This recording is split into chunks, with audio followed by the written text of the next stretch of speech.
Vamos começar mais uma aula de autocorreção. Nós vamos fazer a primeira aula de autocorreção do capítulo 6. Então, essa aula vai da página 218 a 222, lá do módulo 2. Como vocês lembram ou devem lembrar, o nosso capítulo inicia com a imagem do Titanic, falando lá daquele filme, vai falar sobre a água nos 3 estados físicos. E aí tem 3 perguntinhas que você vai copiar e responder no seu caderno. O que é um iceberg? Se fosse necessário para você fazer uma pesquisa. Então, icebergs são massas de gelo flutuantes que se desprendem de geleira das regiões polares. Ela está em estado sólido, então ela fica ali flutuando pelo meio do oceano. B. O navio Titanic afundou após se chocar com um iceberg. Por que o iceberg foi capaz de danificar o casco do navio Titanic e a água do mar não? Então, a gente sabe que a água ela tem muita força, não é verdade? Nós já vimos várias reportagens por aí nas mídias sociais falando de desastres, né, que envolvem a água. Mas nesse caso é porque o iceberg, a água está no estado sólido, ou seja, ele é muito duro, muito rígido. Então, no impacto, pode sim acontecer o que aconteceu com o Titanic. C. Como você acha que a água da chuva já pode ter feito parte de um oceano?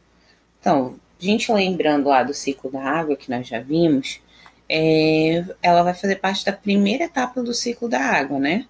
Porque é ela que evapora e depois vai condensar, né? Vai virar as nuvens. Então, parte dessa água dos oceanos evapora no ciclo da água.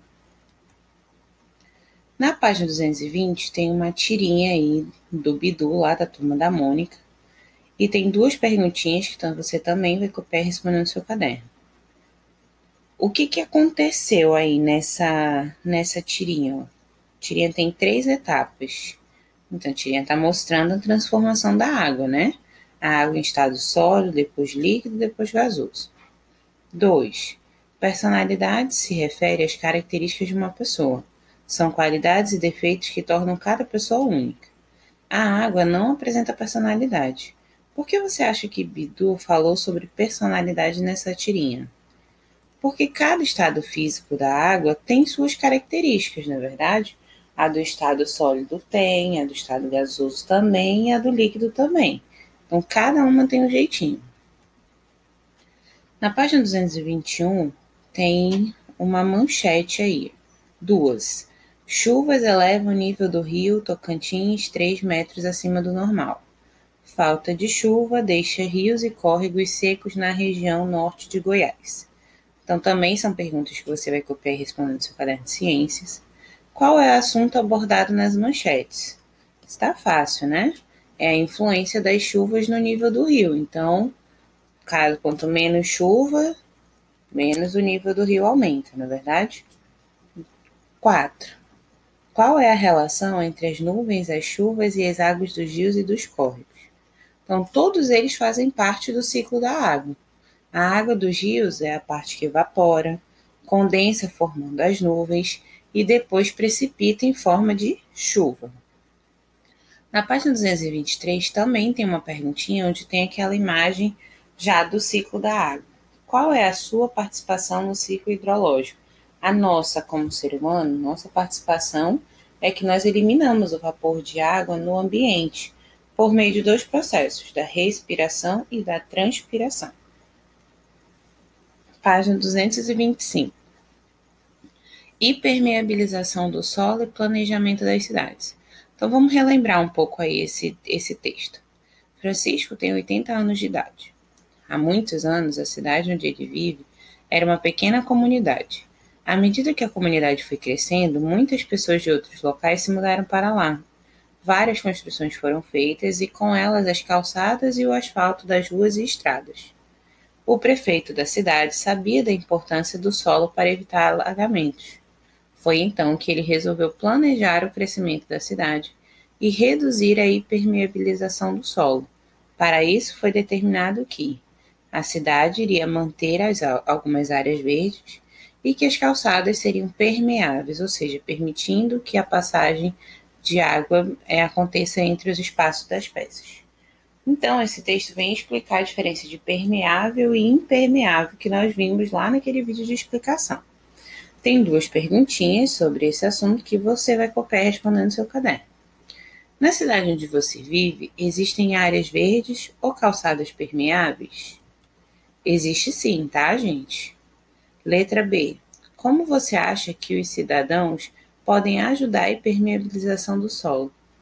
Então, eu trouxe algumas dicas, mas você pode colocar outras aí no seu caderno. A gente pode conservar as áreas verdes, como fez o prefeito, evitar tirar a cobertura vegetal.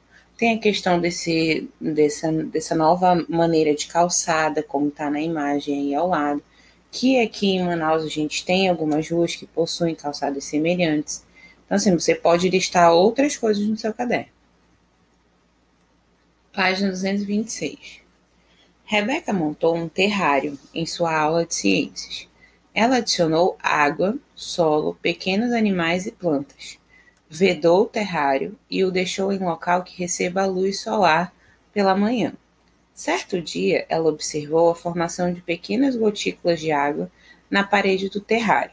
Então, olha só aí uma ilustração do terrário. Letra A. De onde veio a água que surgiu na parede do terrário? Bom, essa água que estava dentro do terrário, ela se condensou, porque não faz parte do ciclo da água. Se estava lá o sol esquentando essa água, ela ia evaporar e ia condensar. E quando tivesse em contato com o vidro do terrário, ela formaria gotículas de água. Letra B. Qual etapa do ciclo da água pode ser associada à formação de gotículas na parede do terrário? Então, a formação de gotículas de água dentro das nuvens, né? Tem esse processo. Letra C. Qual é a importância da luz solar para a manutenção do terrário? Então, a luz solar é importante em várias etapas. Ela auxilia as plantas na produção do seu próprio alimento, a liberar o gás oxigênio, além de participar desse ciclo hidrológico, fazendo com que a água evapore. E também por meio da nossa respiração e transpiração, né? Porque quando está muito quente, a gente não transpira. Letra D. A água é essencial para o desenvolvimento das plantas, porque não é preciso adicionar mais água ao terrário após ele ser vedado, pois a água irá realizar o ciclo para a manutenção do terrário. Esse ciclo ele não acaba, né? Ele se renova usando a água que está ali disponível, então não vai precisar adicionar mais água. 2. Leia a manchete a seguir. Chuva de granizo destrói plantações de banana e causa prejuízos no Vale da Ribeira, em São Paulo. Como é formado o granizo? Lembra lá que no processo de condensação, quando a temperatura está bem amena, ou seja, bem baixa, o que acontece? Essa água que está lá nas nuvens, ela se solidifica, né? Formando pequenos cristais de gelo que vão se juntando, ficando cada vez maiores, e na hora de cair na superfície, na precipitação, acabam caindo em forma de granizo. Assinale o estado físico em que a água se encontra na chuva de granizo. Tá fácil, né, gente? Pedrinha de gelo. Enumere adequadamente as etapas do ciclo da água. Então, o que acontece primeiro? Vaporização, depois que esquenta, condensação, virou a nuvem. Dentro dessa nuvem tem as gotículas de água que vão cair em forma de precipitação. E essa água que vai cair na superfície vai infiltrar no solo. Até a próxima!